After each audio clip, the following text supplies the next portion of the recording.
Standing over the defeated enemies, I thought only that today I would notably have fun with their worthless, exhausted bodies. My thoughts flow sedately and slowly, immersing me in those times when I was a little boy who ran after my mother and begged her for money for ice cream. My appearance made passers-by turn away and hide their eyes. To tell the truth, I myself disliked my face, with its drooping cleft lip and crooked, decayed teeth. The only person who accepted me as I was my older sister Katya. She never laughed at my genetic deformity appearance. In general, if the mother followed the advice of doctors and got rid of me at the initial stage of pregnancy, everything would be fine. And so, having lost heart just once, she doomed me to all subsequent suffering.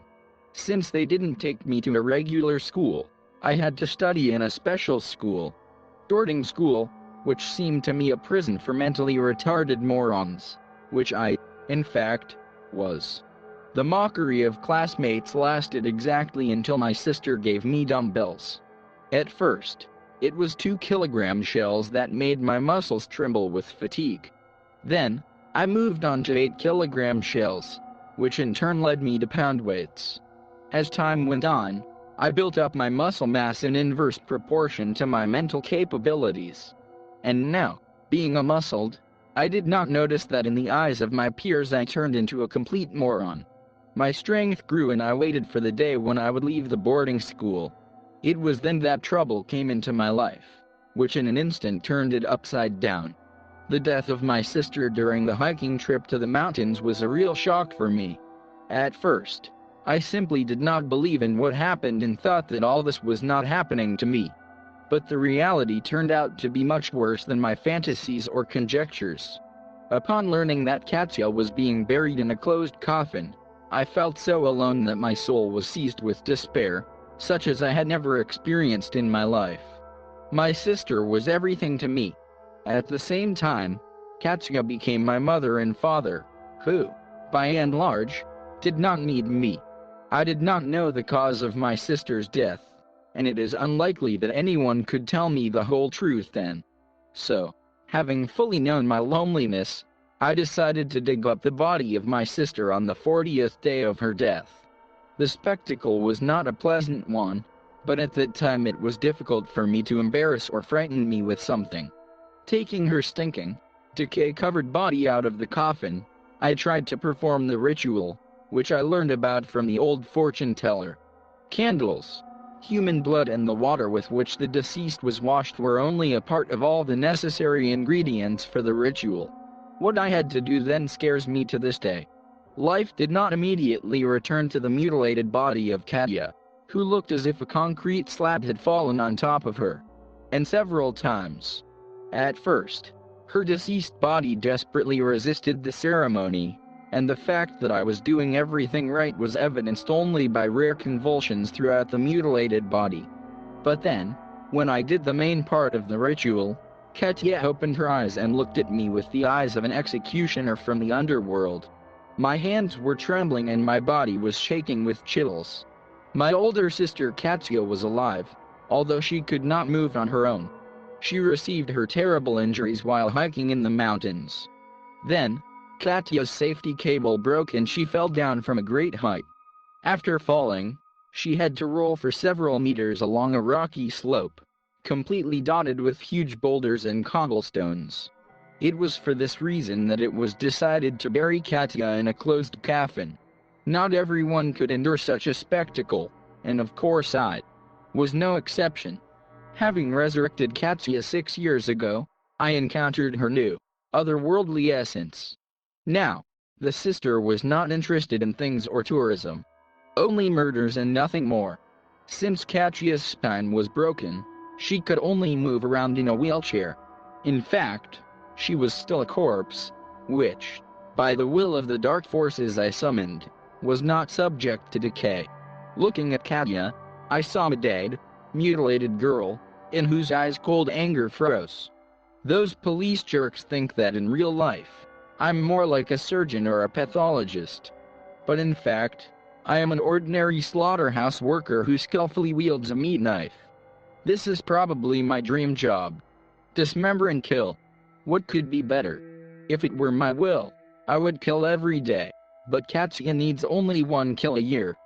February 14th. Valentine's Day. One murder. One corpse and one heart cut out. Katya has not spoken to me for a long time. Her vocal cords are rotten and her tongue is missing as such. She communicates thoughts to me through a mental link. Her voice is always in my head. And now, Katya says to kill only one. The same one. Named Kolya. Fool that was with him. I don't know.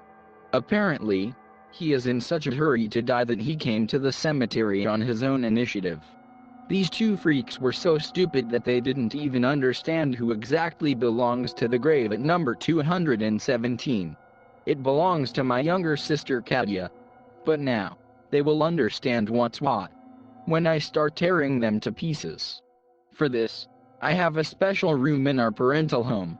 I think Katya will like it today.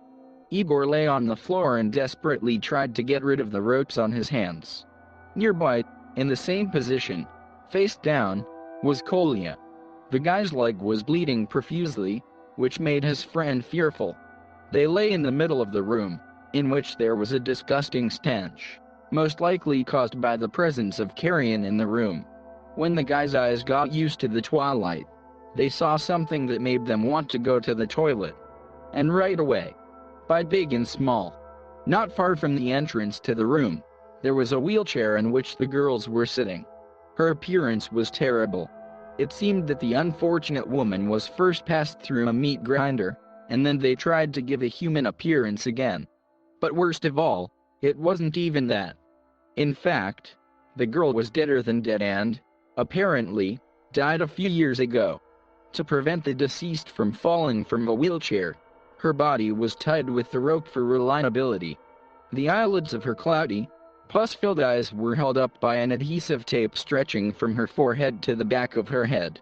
Everything was done in such a way that the deceased looked straight at the center of the room, where the guys prepared for the death penalty lay.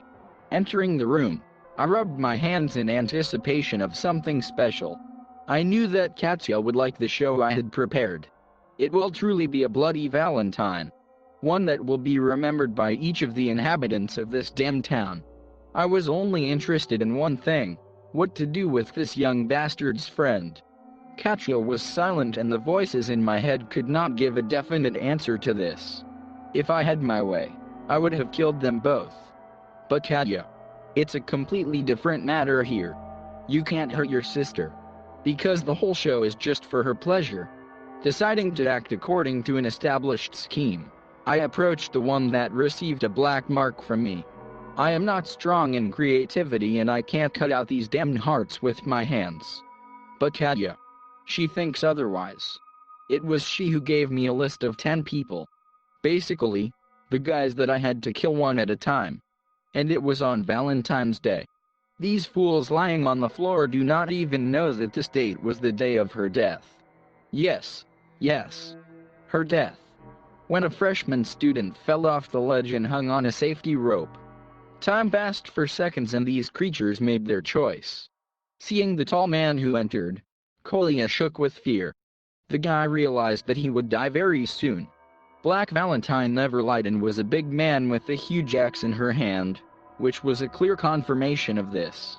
Meanwhile, Igor, lying on the floor, was desperately trying to understand the logic of the bastard who started this whole bloody circus with Valentines and murders. For what? Why do you only kill the chosen ones? For what reason? The guy exclaimed, trembling with fear. I looked into his eyes, then looked at Katya. She smiled. Of course, her dead body did not obey her, and in order for the smile to be natural, I needed needles. With them, I fixed the very smile that I liked so much as a child. Since my diction was not very good, I tried to speak as slowly as possible so that these bastards understood my every word. Surely one of you remembers Katya Severova? The one at whose grave you met today. And here I am. I remember it very well. Because it's my sister. 6 years ago, she died in an accident in the mountains. The safety rope allegedly burst. But it was not like that. The tourists walked in a bunch. and in order for Katya not to drag them down during the fall, these creatures cut the rope. Kolya, who was lying on the floor, turned pale. Of course, he remembered Katya Severova, because he really remembered that fateful ascent on February 14, 2016. But how does this big man know about this? Then, 10 climbers vowed not to tell anyone about what they had done. If the cable had not been cut then, Katya would have pulled several more members of the group with her. And so, everyone got off with minimal losses.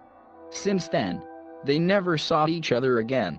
I looked at the face of this bastard and knew that he understood exactly what I was saying. It was evident in his eyes. Katya was pleased.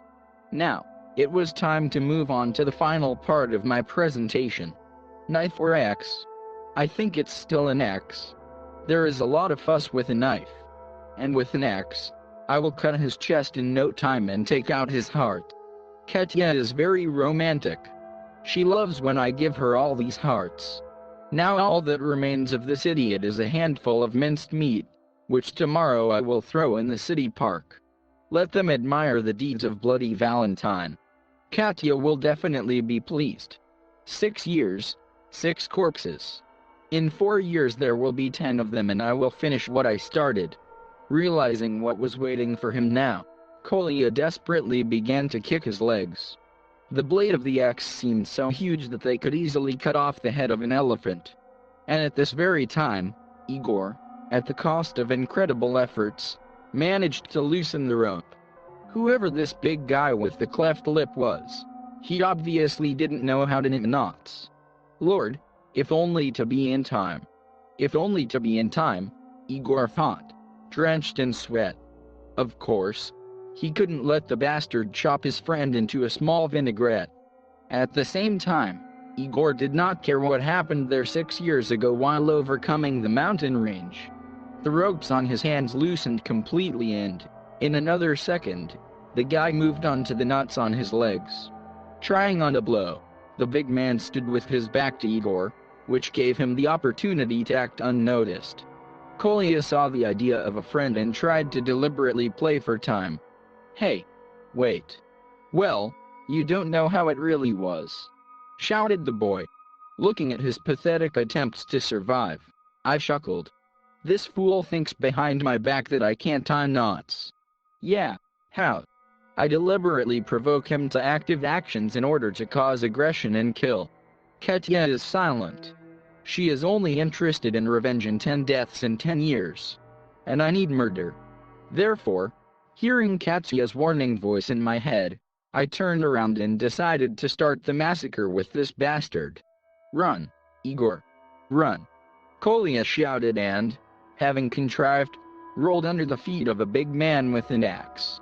Either the maniac did not expect this, or the blow really turned out to be strong, but only he stumbled over Kolya's body and collapsed to the floor.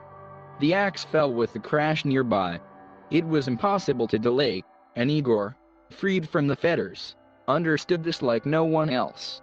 Grabbing the huge axe, the guy brought it down with all his might on the bastard's head. To his amazement, the maniac managed to put out his hand, which is why the entire blow of a razor-sharp blade fell on his right hand. The killer yelled loudly and his limb hung on the remnants of the tendons. Igor did not want to stop, and with the next blow he hit the bastard's back, cutting his spine.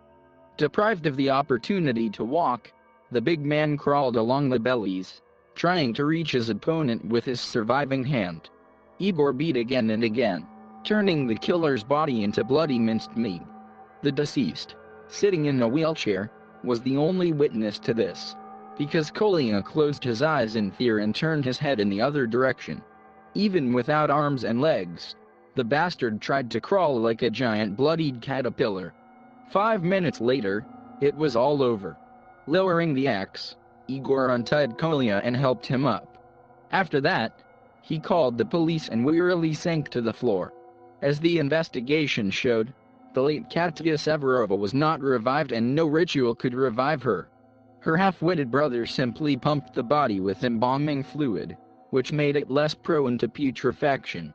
All these voices in the maniac's head were the result of his madness, and not a manifestation of otherworldly forces.